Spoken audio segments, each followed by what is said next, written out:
Reprenons ensemble donc notre série sur porter du fruit. On va refaire la lecture, je pense que c'est important. Refaire la lecture dans Jean chapitre 15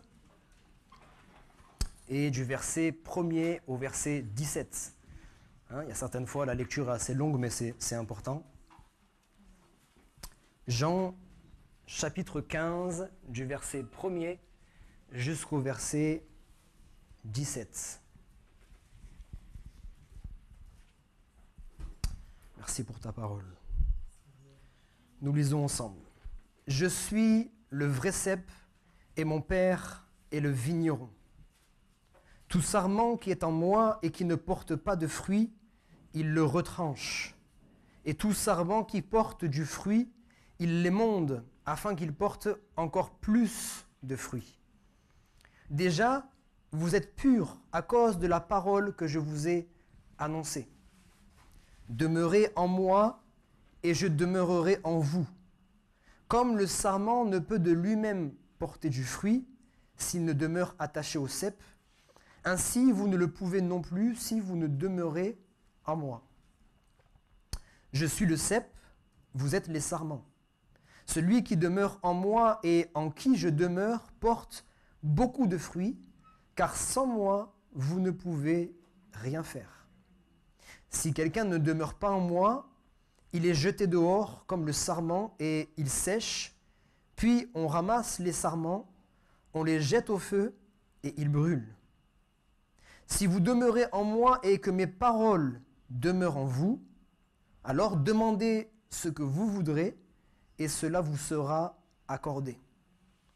Si vous portez beaucoup de fruits, c'est ainsi que mon Père sera glorifié et que vous serez mes disciples.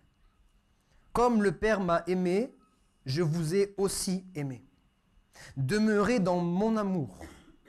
Si vous gardez mes commandements, vous demeurez dans mon amour, de même que j'ai gardé les commandements de mon Père et que je demeure dans son amour.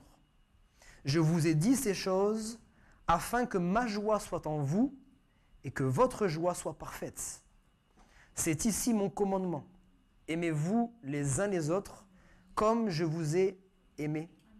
Il n'y a pas de plus grand amour que de donner sa vie pour ses amis. Vous êtes mes amis si vous faites ce que je vous commande. Je ne vous appelle plus serviteur parce que le serviteur ne sait pas ce que fait son maître. Mais je vous ai appelé amis parce que je vous ai fait connaître tout ce que j'ai appris de mon Père. Ce n'est pas vous qui m'avez choisi, mais moi, je vous ai choisi et je vous ai établi afin que vous alliez et que vous portiez du fruit et que votre fruit demeure afin que ce que vous demanderez au Père en mon nom, il vous le donne. Ce que je vous commande, c'est de vous aimer les uns les autres. Amen. Et ce commandement que nous venons de lire en dernier verset nous a été rappelé par un don spirituel ce matin. Ce texte, on a déjà commencé à l'aborder la semaine dernière. Je rappelle pour ceux qui, lorsqu'on fait des séries, ne peuvent pas participer à toutes les réunions, on met les vidéos sur YouTube. Et surtout, quand c'est une série, c'est important de suivre au maximum tous les messages parce que l'un ne va pas sans l'autre. Voilà, c'est tout un message en entier et c'est important de pouvoir suivre ensemble. On a vu différentes choses. On a vu qu'il était le cep, nous étions le sarment. On a vu que le Seigneur était le vigneron et qu'il fallait apprendre à accepter que le vigneron certaines fois nous émonde et certaines fois retranche. On a vu, là je ne fais que résumer très rapidement, qu'on peut très bien demeurer en Jésus sans pour autant porter du fruit, parce qu'il est dit « tout sarment qui demeure en moi et qui ne porte pas de fruit ». Donc demeurer en Christ n'est pas suffisant, il faut aussi porter du fruit, sans quoi nous serons retranchés. Et même quand on porte du fruit, nous sommes émondés. Je disais que vu de l'extérieur, on a l'impression que c'est la même chose. Et souvent, on a même cette impression d'injustice. Pourquoi je souffre comme les autres? Pourquoi des fois j'ai l'impression même de souffrir plus que les autres? Parce qu'au travers de la souffrance, je ne suis pas travaillé de la même manière que celui qui n'a pas Christ. Celui qui souffre sans Christ, c'est pour sa perte qu'il souffre. ça va l'affaiblir, ça va l'éloigner de plus en plus. Mais celui qui souffre en Christ, celui qui souffre pour Christ, c'est pour sa gloire, c'est pour son bien. Ça va de mieux en mieux. Amen. Amen. Alléluia. J'aimerais qu'on puisse continuer ensemble ce matin en reprenant à partir du verset 4. « Demeurez en moi et je demeurerai en vous ». J'aimerais commencer par une question pour vous faire participer. Qu'est-ce que ça vous évoque, cette expression « demeurer en moi » ? Dites-moi avec vos simples mots, qu'est-ce que ça vous évoque ? Toujours pareil, lève la main. Enraciné en lui. Enraciné en lui, ok. D'une manière pratique. Dans sa parole. Dans sa parole, on va y venir justement. Qu'est-ce que vous allez dire ? Soyez comme moi. Comment ? Soyez comme moi. Soyez comme moi. Demeurer en Christ. Parce qu'il y a des expressions dans la parole de Dieu, qu'on cite souvent même d'ailleurs, et quand on s'arrête un instant, on a l'impression que c'est plutôt abstrait, que concrètement, on ne sait pas vraiment ce que ça veut dire. Ça veut dire quoi concrètement demeurer en Christ ? Selon vous, dans la pratique, qu'est-ce que ça veut dire demeurer en Christ ? Vivre tous les jours, chaque instant avec lui. Rester attaché au Seigneur et lui faire confiance. Rester attaché. Ok. Le rechercher. Rester dans sa présence. Rester dans sa présence. J'ai entendu quelque chose ? Le rechercher. Être conduit par son esprit. Le rechercher. Le rechercher. Marcher avec lui. Marcher dans ses pas, marcher avec lui. Ok. C'est bien. Merci Seigneur. Voilà, c'est bien qu'on puisse aussi s'exprimer avec nos propres mots. Moi, je vais vous prendre la définition de la racine grecque. Hein, c'est important. Pour ceux, comme je l'ai déjà dit, je ne vais pas m'attarder sur ça. Pour ceux qui ont la possibilité d'avoir ce qu'on appelle un strong, ça vous permet d'avoir le mot en grec. Le mot en grec, comment il a été employé, qu'est-ce qu'il voulait dire à l'époque. Okay ? Donc le mot là, le terme qui est employé pour demeurer, c'est méno. Et méno, ça veut dire rester, on l'a dit. Ça veut dire séjourner. Ça veut dire s'attarder. Ça veut dire ne pas partir, continuer à être présent. Ça veut dire tout ce que vous venez de citer en réalité. Demeurer, ce terme-là est un terme fort. Ce terme est un terme fort. Après avoir entendu cette définition, encore une fois, je crois que ce genre de messages sont des messages qui sont là pour nous amener à la réflexion personnelle. J'examine ma propre vie. Puisque nous sommes dans cette série de messages où nous désirons porter du fruit, on est en train de voir comment porter du fruit. Et nous l'avons lu, si vous demeurez en moi, vous porterez beaucoup de fruits. Que veut dire demeurer ? Demeurer, c'est ceci, rester, séjourner, s'attarder, ne pas partir, continuer à être présent. Que chacun d'entre nous, ce matin, sincèrement devant le Seigneur, dise « Est-ce que je suis quelqu'un qui demeure réellement en Christ ?»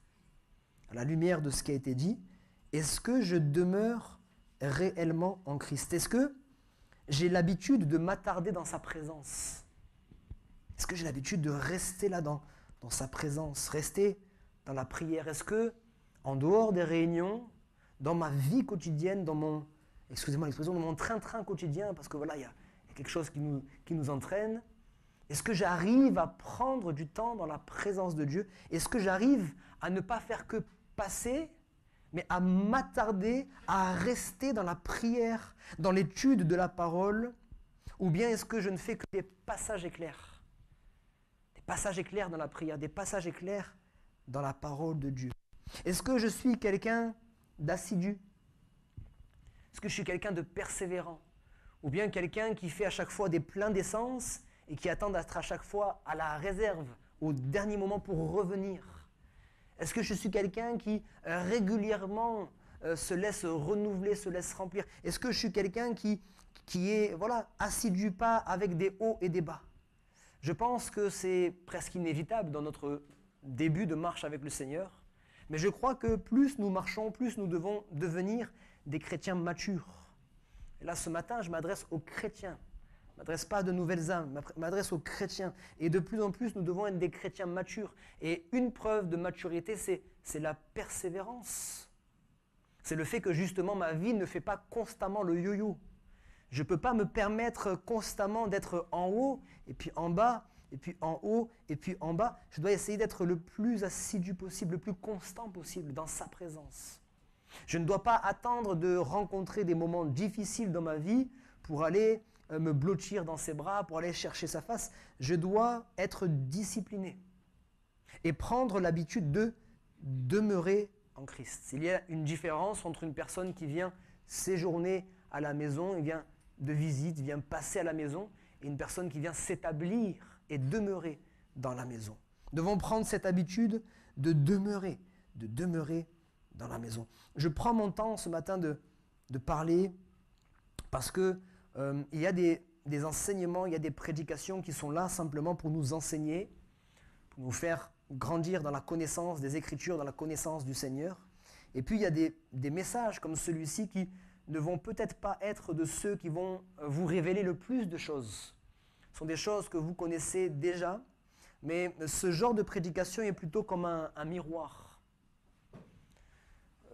L'exercice là, devant cette prédication, c'est pas juste d'écouter, c'est pas juste d'acquiescer. On ne peut qu'acquiescer la parole de Dieu. Tant que je vous prêche la parole, je sais que vous allez acquiescer. Mais c'est pas juste d'écouter et d'acquiescer, mais c'est de dire, si le Seigneur me le rappelle ce matin, c'est parce qu'il faut que j'examine ma vie et s'il y a un besoin, que j'améliore certaines choses dans ma vie. Si vous reconnaissez vous-même, parce que j'insiste bien, chacun va regarder à sa propre vie, si vous reconnaissez vous-même que vous ne demeurez pas assez dans la présence de Dieu, vous avez alors la raison de votre manque de fruits. Seigneur, je veux porter du fruit. On va voir différentes choses qui vont nous permettre de porter du fruit. Et là, voici une première chose, vous devez demeurer en moi. Seigneur, je reconnais que je ne demeure pas assez dans ta présence. C'est pourquoi je comprends maintenant que je ne porte pas assez de fruits. J'ai lu, j'ai compris que si je ne porte pas de fruits, le fait de demeurer en toi n'est pas suffisant. Je serai retranché selon ta parole. C'est ta parole qui le dit, et pas un homme, c'est toi-même qui as dit, si je demeure en toi et que je ne porte pas de fruits, je serai retranché. Si quelqu'un demeure déjà dans la présence de Dieu, alors comme je l'ai dit, nous devons voir les fruits. Les fruits vont se voir. On ne peut pas dire je porte du fruit et ça ne se voit pas. Les fruits vont se voir. On va avoir l'occasion d'en parler, le fruit de l'esprit, différents fruits au travers du ministère, au travers du service, au travers de nos paroles, au travers de différentes choses. On va porter du fruit. On va porter du fruit. Jean-Baptiste, c'est ce qu'il a dit, on en a parlé la semaine dernière. C'est bien beau que vous veniez devant moi pour être baptisé. Moi, je veux voir des fruits qui sont dignes de la repentance. Je ne fais pas que plonger des gens dans l'eau. Pour que je puisse vous baptiser, je veux voir que vous vous êtes repentis. Ce n'est pas juste de venir pour prendre le baptême. Est-ce que ta vie a vraiment changé? Est-ce que tu t'es vraiment repenti? Est-ce que tu portes des fruits différents? Si tu portes déjà du fruit, fais en sorte d'en porter davantage encore. Si tu portes déjà du fruit, accepte d'être émondé. Vous allez voir que dans les différentes choses qu'on va partager ensemble, sur comment porter du fruit, il y a des choses qui ne vont pas du tout, mais alors pas du tout, plaire à notre chair. Sans aller pour l'instant dans ce domaine-là, mais on va y venir. Il est dit dans la parole, si un grain ne meurt, il ne peut porter du fruit. On va voir que si nous voulons véritablement porter du fruit, il faudra accepter de mourir à soi-même. Accepter de mourir à soi-même. Et si je veux porter plus de fruits encore, il faut accepter d'être émondé. Ce n'est pas toujours plaisant d'être émondé, mais il faut l'accepter parce qu'on comprend la vision du Père. Lorsqu'il m'émonde, c'est pour que je porte encore plus de fruits. Jésus dira, le sarment ne peut de lui-même porter du fruit, et vous ne le pouvez si vous ne demeurez en moi. La semaine dernière, nous avons vu que certains chrétiens veulent demeurer en Christ sans pour autant porter de fruits. Et je dirais qu'il y a aussi certains chrétiens qui veulent porter du fruit sans pour autant demeurer en Christ. À l'inverse. Alors du fruit, vous pourrez en porter. Des fois même, nous sommes interpellés par les gens du monde, les gens qui n'ont pas Christ en eux, et qui portent du fruit et du bon fruit. Mais si vous portez du fruit sans demeurer en Christ, vous allez semer par la chair et vous allez moissonner des choses qui sont charnelles, des choses qui ne seront pas durables. Le fruit va vite pourrir, le fruit n'aura pas la même valeur que le fruit que vous porterez en Christ. Nous avons besoin de demeurer en Christ pour pouvoir porter du bon fruit.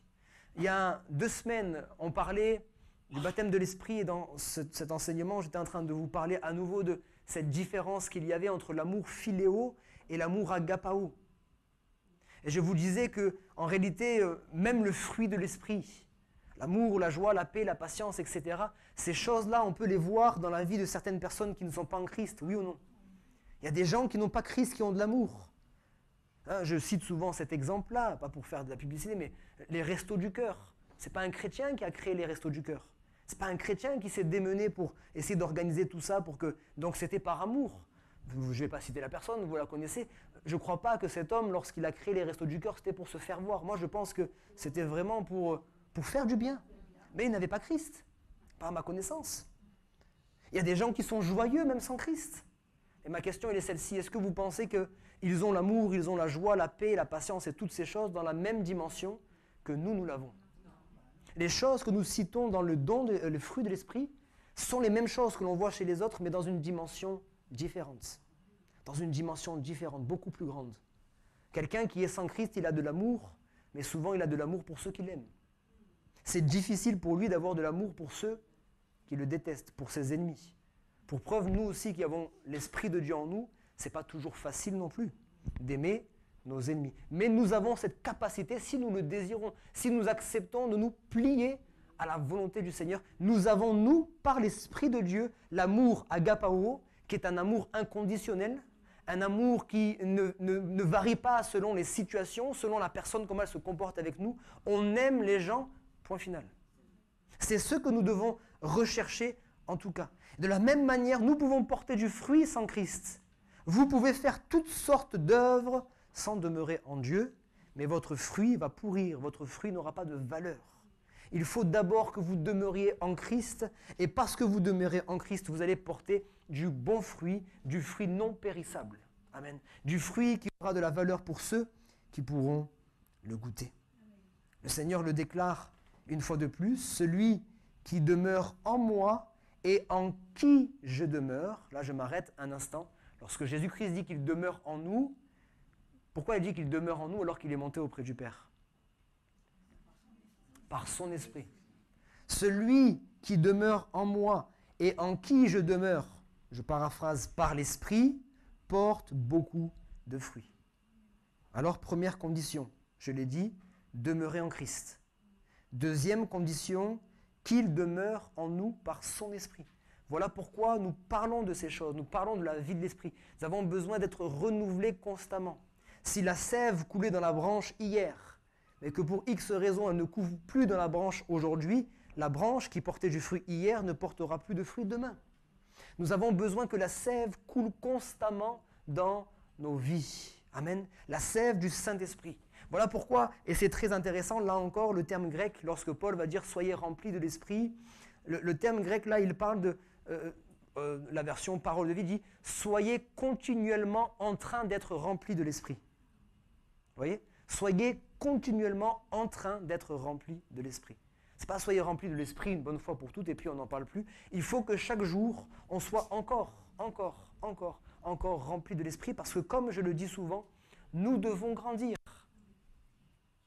Si vous voyez une personne physique, surtout dans les premières années de sa vie, et cette personne ne grandit pas, vous direz elle a un problème de santé. Il y a un problème, il y a un souci. De la même manière, spirituellement, si vous ne grandissez pas, et là encore, surtout dans les premières années de votre vie, si dans les premières années de notre vie, on se contente déjà de notre salut, c'est un problème. C'est là qu'on est dans la force de l'âge, même spirituellement. On est censé avoir le zèle, etc., etc. Et jusqu'à la fin, on va grandir. On va grandir. Et notre cœur doit grandir, notre connaissance doit grandir, notre expérience doit grandir, notre foi doit grandir. Et toutes ces choses grandissantes, l'Esprit doit continuer à nous remplir constamment. Demeurer en Christ, l'Esprit de Dieu demeurer en nous. Et puis il continue en disant, si vous demeurez en moi et que mes paroles, ce que disait Lindell tout à l'heure, et que mes paroles demeurent en vous, alors vous pourrez demander ce que vous voulez et mon Père vous l'accordera. Troisième condition, que sa parole demeure en nous. Et je ne me lasserai jamais de le répéter, vous devez méditer étudier la parole plus que vous ne le faites déjà. Je crois que vous le faites déjà, mais je crois que vous devriez le faire de plus en plus. Ce qu'il manque au peuple de Dieu aujourd'hui, c'est la parole, bien-aimée. Et sans jugement aucun, lorsqu'on se retrouve avec les pasteurs, soit les pasteurs de la ville de Nice ou ailleurs, on fait ce constat, ce n'est pas un jugement, bien-aimé. C'est un constat, on fait ce constat dans les différentes églises. Ce qui manque le plus, c'est la parole. Je ne crois même pas qu'il nous manque bien sûr toujours une dimension de l'esprit. Mais je crois que la dimension de l'esprit que nous attendons viendra par la parole aussi. Parce que l'esprit ne peut pas agir tant que nous ne sommes pas dans la parole. Si nous recevons l'esprit et que nous ne sommes pas dans la parole, nous allons dériver. Et je crois que Dieu attend que nous nous placions davantage dans la parole. La parole. Et si peut-être vous avez perdu cette chose, ça m'est arrivé dans ma vie. À un moment donné, j'ai perdu. Dans les premiers temps, je vous dis, je dévorais la parole de Dieu, que je comprenne ou que je ne comprenne pas. Je me décourageais pas pour autant. Je lisais. Ce que je ne comprenais pas, c'est pas grave. Mais des fois, il me suffisait d'une phrase, ça me faisait du bien, j'étais content. Ok ? Et puis après, j'ai perdu ce truc. J'ai perdu. Excusez-moi, peut-être ça vous est jamais arrivé, mais moi, ça m'est arrivé. J'ai perdu cet amour. Et ça a duré. Un jour, j'ai dit, Seigneur, je ne vais pas faire semblant. Je ne vais pas faire semblant devant toi et lire ma Bible pour lire ma Bible parce qu'on me dit, à l'époque j'étais chrétien, donc on me disait, mon pasteur me disait, il faut lire la Bible. Je ne vais pas lire ma Bible pour lire ma Bible. J'ai l'impression que je n'ai plus le cœur. Seigneur, toi qui crées en nous le vouloir et le faire selon ton bon plaisir, s'il te plaît, redonne-moi cet amour. Que cet amour ne vienne pas de moi, mais que cet amour vienne de toi et que lorsque je plonge mes regards dans ta parole, tu me fasses la grâce de découvrir des choses merveilleuses. Parce que quand je découvre des choses merveilleuses, j'ai qu'une hâte, c'est rentrer chez moi après le travail pour aller revenir dans ces choses. Il y a des versets qui vont venir, des passages qui vont venir dans la journée, vous n'avez pas le temps d'ouvrir la Bible, vous dites mais il faut que je retourne dans ça là pour voir un petit peu le contexte, pour voir exactement ce que le Seigneur dit dans ça. Vous rentrez le soir, ah oui c'est là, waouh. Effectivement, le Seigneur est en train de me donner une compréhension nouvelle de ces choses. Je dois prier pour que Dieu me redonne l'amour de la parole. Vendredi, pas celui-ci, celui d'avant, je vous l'ai dit, j'étais à Beaulieu et il y a une mamie que je connais bien, Pascal Estin la connaît, c'est Madame Mangini, et elle donnait son témoignage. Elle donnait le témoignage qu'elle était dans l'église catholique et elle ne lisait pas la Bible. C'est pas un jugement, c'est comme ça, elle ne lisait pas la Bible. Et un jour, elle rencontre une chrétienne évangélique qui lui dit « Mais tiens, je t'offre une Bible. » Elle dit « Mais je ne sais pas si j'ai le droit de lire. » Elle dit « Bien sûr que tu dois le lire, tu as le droit, mais en plus tu dois le faire. » Elle commence à lire par la Genèse, bien sûr, elle commence par le début, et c'est super au début, la Genèse, l'Exode et tout ça, c'est super. Et elle arrive au Lévitique. Donc, au Lévitique, c'est un peu plus compliqué quand même. Et elle ne sait pas que c'est compliqué, c'est juste que cette dame, elle a un amour pas possible pour les animaux. Elle aime les animaux, elle est toujours en train de recueillir des animaux malades et tout ça. Et quand elle a lu les Lévitiques et que Dieu demandait de sacrifier des animaux pour des pécheurs, elle dit « Ah non, mais ça par contre… » Pour elle, c'était une injustice.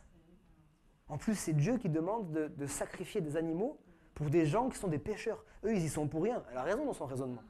Elle ferme la Bible. Mais heureusement, quand même, l'Esprit la pousse à reprendre au Nouveau Testament. Elle a commencé au début de l'Ancien Testament, elle reprend au début du Nouveau Testament et elle tombe sur les évangiles. Et quand elle tombe sur les évangiles, elle apprend que ce que Dieu a accepté pour les animaux, il l'a accepté pour son propre fils. Et là, pour elle, autant d'une certaine manière, c'est encore plus injuste, et c'est vrai, mais le Fils de Dieu, celui qui est parfait, Dieu a accepté qu'il meure sur la croix à cause des pécheurs. À cause de moi, c'est injuste, mais en même temps, elle a découvert comme ça l'amour de Dieu. Dieu peut employer des moyens tellement au-dessus des nôtres pour toucher notre cœur. Et elle s'est appliquée à étudier la parole de Dieu, à étudier la parole de Dieu, à étudier la parole de Dieu. Et moi, je bénis le Seigneur à chaque fois que je la vois. Elle a des trous de mémoire et tout ça, mais je commence un verset, elle le termine. Je commence un verset, elle le termine. Et pas que les Jean 3,16, parce que bon, ça va ça maintenant. Mais des versets même qui ne sont pas connus dans les Écritures, parce qu'elle aime la parole. Vous savez, vous seriez dans une autre dénomination, on vous interdirait de lire la Bible. Je ne vous apprends rien. Hein. On vous l'interdirait pour la même raison que nous, on vous demande de la lire. Pour la même raison. Pourquoi on vous l'interdirait ? Parce que vous découvrirez des choses. Parce que vous aurez des révélations, parce que vous seriez affranchis. Et c'est pour la même raison que nous, on vous dit, lisez-la la Bible. Parce qu'on veut que vous soyez affranchis. On veut que vous puissiez découvrir le cœur de Dieu, que vous puissiez découvrir les plans de Dieu, que vous puissiez découvrir les promesses de Dieu pour vos vies. On veut que vous puissiez les découvrir pour chacune de vos vies. Pour chacune de vos vies. Je cite pour vous Psaume 37, verset 4. « Fais de l'Éternel tes délices, et il te donnera tout ce que ton cœur désire. » Et moi, je crois que c'est plutôt logique. Moi, je crois que c'est plutôt logique. À partir du moment où la parole de Dieu va demeurer en nous, à partir du moment où on va faire de l'Éternel nos délices, il est certain que nos prières seront plus efficaces. Si justement la parole de Dieu demeure en moi et que je fais de l'Éternel mes délices, c'est sûr, je vais prier dans la volonté de Dieu parce que je connais la parole. Et puisque je prie dans la volonté de Dieu, j'ai plus de chances d'être efficace. Puisque je fais ces choses, je vais prier avec foi. Parce que la foi vient d'où? Elle vient de la parole de Dieu. La foi se fortifie même dans notre communion avec le Seigneur. Si je fais de l'Éternel mes délices, ma foi va grandir et à cause de ça, je suis sûr d'être efficace dans la prière. On ne priera pas en cherchant notre propre intérêt, parce qu'on cherchera à faire de l'Éternel nos délices. On cherchera son intérêt à lui. Fais de l'Éternel tes délices, et il te donnera tout ce que ton cœur désire. Que ma parole demeure en toi, et tu pourras demander ce que tu veux, parce que je suis persuadé que tu ne demanderas pas n'importe quoi. Si tu demeures dans la parole de Dieu, tu ne demanderas pas n'importe quoi au Seigneur, parce que tu connaîtras Dieu.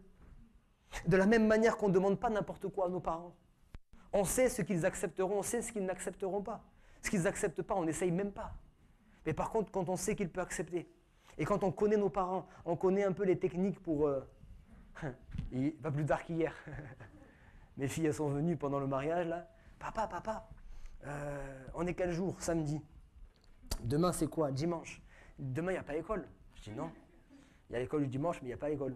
Elle dit, bon, du coup, on peut dormir chez papy et mamie. Vous voyez? Ils connaissent, ils savent comment faire, ils connaissent les arguments, etc. De la même manière, plus on va connaître notre Père Céleste, plus on connaîtra les arguments, pas pour essayer de clémenter quoi que ce soit, mais pour lui rappeler, comme Abraham l'a fait, Seigneur, je te rappelle ta bonté, je te rappelle ta grâce, je te rappelle ta miséricorde. Et je sais qu'à cause de ton nom, à cause de ces choses, je sais que tu vas me répondre. Alléluia. Amen. Que Dieu soit loué. On peut prendre peut-être un dernier point. Un dernier point. Il est dit au verset 8, « Si vous portez beaucoup de fruits, c'est ainsi que mon Père sera glorifié et que vous serez mes disciples. » Il n'y a pas beaucoup de choses à commenter sur ce verset, je pense que c'est clair. Ça vient juste nous rappeler que ce n'est pas à nous de fixer nos propres règles. Comme lorsque nous parlons à certaines personnes de notre entourage, on en parle du Seigneur, et ces personnes nous disent « Non, moi je crois déjà en Dieu, je crois à ma manière, et puis voilà, ça me suffit pour être sauvé. » Eh bien, on leur rappelle « Non, mais ça ne fonctionne pas comme ça, le salut, ce n'est pas toi qui décides comment tu fais pour être sauvé. C'est Dieu qui fixe les règles, excusez-moi. On ne peut pas faire notre religion à notre manière, notre foi à notre manière, on se plie à ce que la parole de Dieu dit. Et je crois que de la même manière, on peut s'appeler nous-mêmes enfants de Dieu. On peut dire à tout le monde, je suis enfant de Dieu, mais est-ce que le Saint-Esprit rend témoignage à ton esprit que tu es véritablement enfant de Dieu? Tu peux dire à tout le monde, je suis enfant de Dieu, mais un jour tu seras devant lui, tu pourras lui dire, j'ai prophétisé en ton nom, j'ai fait ceci, j'ai fait cela. Et peut-être le Seigneur te répondra, moi je ne te connais pas. Ce n'est pas à nous de fixer nos règles pour dire, mais c'est moi qui décide quand est-ce que je suis enfant de Dieu ou pas. Il a mis des conditions. Il a mis des conditions. On peut s'appeler disciples les uns les autres. Et pourtant, le Seigneur, il viendra et nous dira, bon et fidèle serviteur, entre dans la joie de ton maître. Et à d'autres, tu as été infidèle. Je crois qu'il faut vraiment qu'on apprenne de plus en plus à se calquer à ce que Dieu nous demande, à ses standards. Et je vais être d'accord avec vous, ces standards sont quand même élevés. Et c'est là l'équilibre que nous devons avoir. Parce que des fois, à penser à la grâce, on se dit « ouais, mais de toute façon, tout est facile et on vit notre vie chrétienne avec légèreté. » Le salut en soi, il est facile, il ne nous coûte pas grand-chose par rapport à ce qu'il a coûté au Seigneur. Parce que nous, on n'a plus qu'à placer notre foi en lui, mais il n'est pas si facile parce qu'on doit quand même renoncer à notre propre vie. Comme on l'a entendu dans un don spirituel ce matin, il faut qu'on calcule la dépense. C'est pas rien. Personne n'est venu à Christ sans avoir abandonné quelque chose. Il y a quand même un prix à payer, mais par rapport au prix que Christ a payé, effectivement, il n'est pas assez cher. Mais une fois qu'on est rentré dans la vie avec Christ, on ne peut pas se dire non, mais il y a la grâce de Dieu, on se laisse couler. Les standards de Dieu sont bien plus élevés que les nôtres. Et on n'a pas à baisser les standards pour pouvoir falsifier un peu la parole de Dieu, la diluer, l'édulcorer pour que ça soit plus facile pour nous. Non. Il dit si, et ça montre là une condition, si vous portez beaucoup de fruits. Pas seulement si vous portez des fruits. Hein. On est en train de parler de porter du fruit. Mais là, il dit si vous portez beaucoup de fruits. C'est alors, c'est ainsi que mon Père sera glorifié et que vous serez mes disciples. Et peut-être à la lumière de la parole, moi je ne viens pas pour vous rajouter un fardeau, je me le dis d'abord à moi. Peut-être à la lumière de la parole, ce matin, je me pose la question, je dis Seigneur, suis-je véritablement un disciple ? Suis-je véritablement un disciple ? C'est bien beau de le dire comme ça. Mais est-ce que je le suis vraiment ? Est-ce que je porte beaucoup de fruits pour ton royaume ? Est-ce que je porte beaucoup de fruits pour ta gloire ? Est-ce que je porte beaucoup de bons fruits ? Parce que comme j'ai dit tout à l'heure, si on ne demeure pas en Christ, on va porter beaucoup de fruits. Mais la gloire, elle est pour qui ? Elle n'est pas pour Christ. Elle n'est pas pour le Père. Elle est pour nous. Mais est-ce que je porte assez de fruits pour que ton nom soit glorifié ? Et pour que je puisse être, j'ai envie de dire, dignement, être appelé disciple. Est-ce que je porte beaucoup de fruits ? Est-ce que je porte beaucoup de fruits ? Il dit demeurer dans mon amour. Est-ce que vous êtes encore disposés ce matin ? Ça va ? Demeurer dans mon amour. Demeurer dans mon amour. Et là encore, c'est autre chose. Hein. Demeurer dans l'amour. On en a parlé il y a quelques semaines. Et là encore, le Seigneur est en train de mettre des conditions.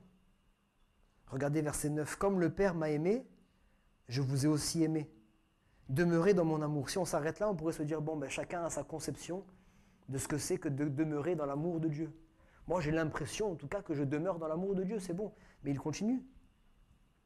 Il dit, si vous gardez mes commandements, si et seulement si, c'est à cette condition-là que vous demeurez dans mon amour. Seigneur, est-ce que je garde tes commandements ?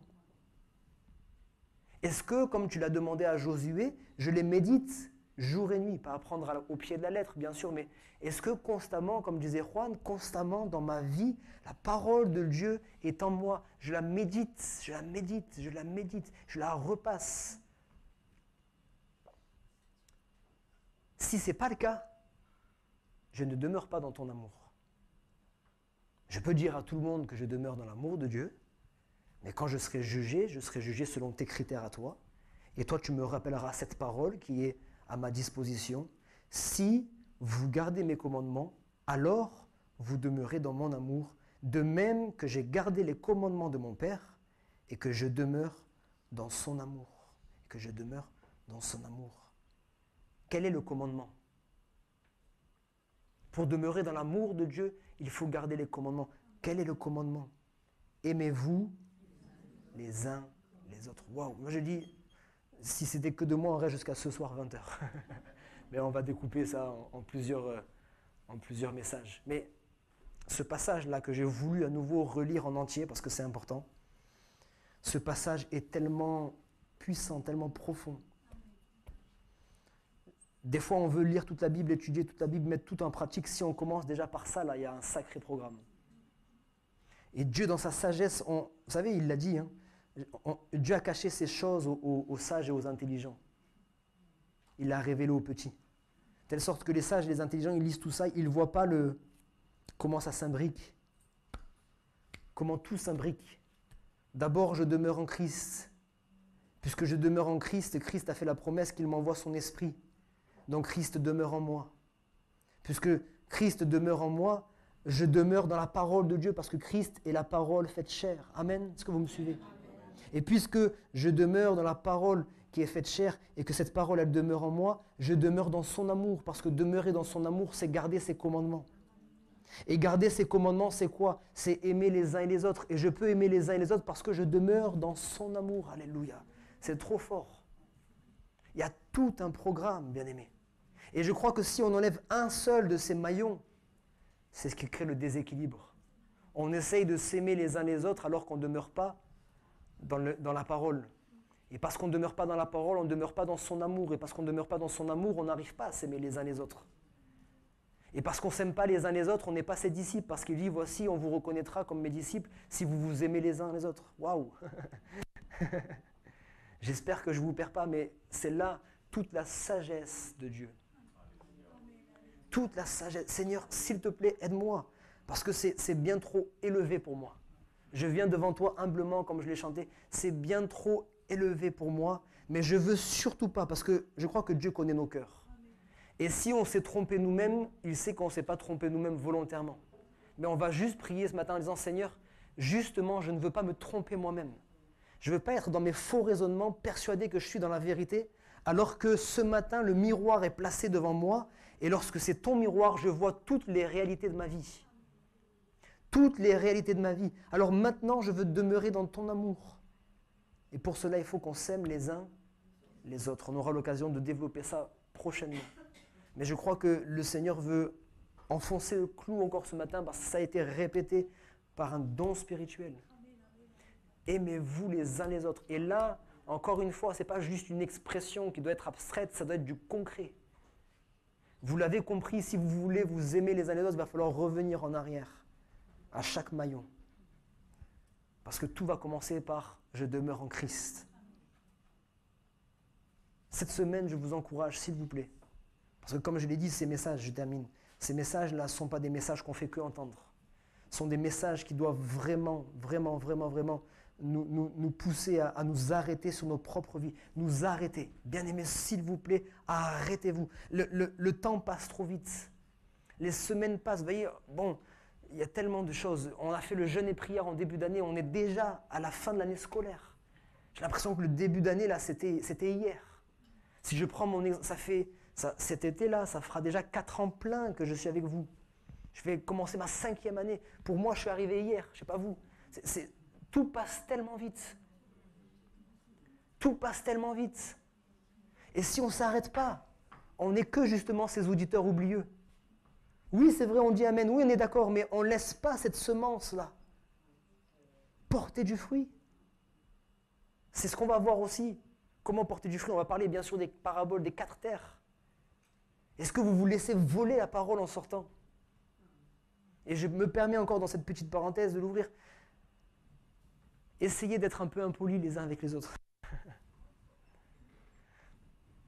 Ça demande, des fois c'est un peu compliqué parce que la personne elle veut nous parler. C'est pour ça que c'est un travail d'ensemble. Mais après le culte, là, on se salue, on prend des nouvelles rapidement, mais on essaye de ne pas trop partir dans des conversations. Et en même temps, c'est moi qui vous encourage à la communion fraternelle. C'est pour ça que je dis, il y a un temps pour tout. Peut-être avant le culte, et encore avant le culte, des fois on se dispose, mais pourquoi pas avant le culte, on prend le temps de discuter. Mais après le culte, ce serait bien qu'on garde. Parce qu'après, on passe à autre chose. Et des fois, même sans que personne vous parle, vous êtes déjà, et ça je ne vous le reproche pas parce que je suis pareil, je ne sais pas profiter de l'instant présent, vous êtes déjà en train de dire, je vais rentrer à la maison, il faut que j'allume le four, il faut que je mette le poulet dans le four, il faut que je fasse ci. On est déjà en train d'organiser la semaine qui va arriver, et c'est vrai, j'en parle avec tellement de simplicité, mais c'est du concret, c'est comme ça qu'on perd la parole de Dieu. Cette semaine, s'il vous plaît, reprenez ce texte, Jean chapitre 15. Et revenez, essayez de vous souvenir de ce qu'on a vu. On va mettre rapidement la vidéo sur Internet si vous avez besoin de revoir ces choses. Et essayez de faire votre propre contrôle technique. Votre propre contrôle technique. D'abord demeurer en moi. Ensuite. Et si je n'ai pas encore passé cette étape, je ne vais pas plus loin. Je n'arriverai pas à aimer mes frères et sœurs si je ne mets pas en pratique d'abord le reste. Je veux d'abord mettre ça. Et quand j'aurai ça, je ne ferai aucun effort pour aimer mes frères et sœurs. Excusez-moi, je donne juste un témoignage. Bernadette, on était à la réunion Sentinelle mardi. C'est pour vous encourager. Peut-être il y en a plusieurs qui ont vécu ça. Elle me dit, ces derniers temps, ça fait des années qu'elle vient à l'église à l'Ariane.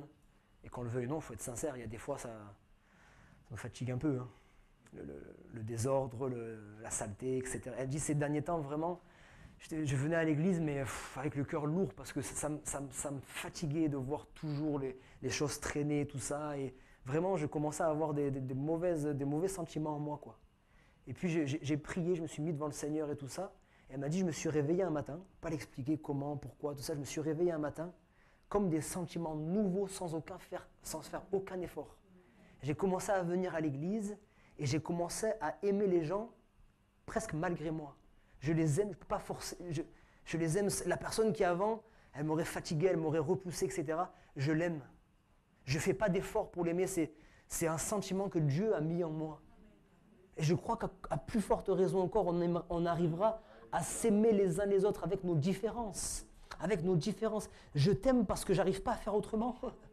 Je ne vois pas le défaut, je vois mon frère, je vois ma sœur, je vois la créature de Dieu, je vois l'enfant de Dieu. Je ne peux pas faire autrement que de t'aimer. C'est comme ça. Vous voyez ce que je veux dire? Plaise à Dieu qu'on puisse vraiment garder ces choses profondément dans notre cœur pour qu'elles puissent porter du fruit. Amen.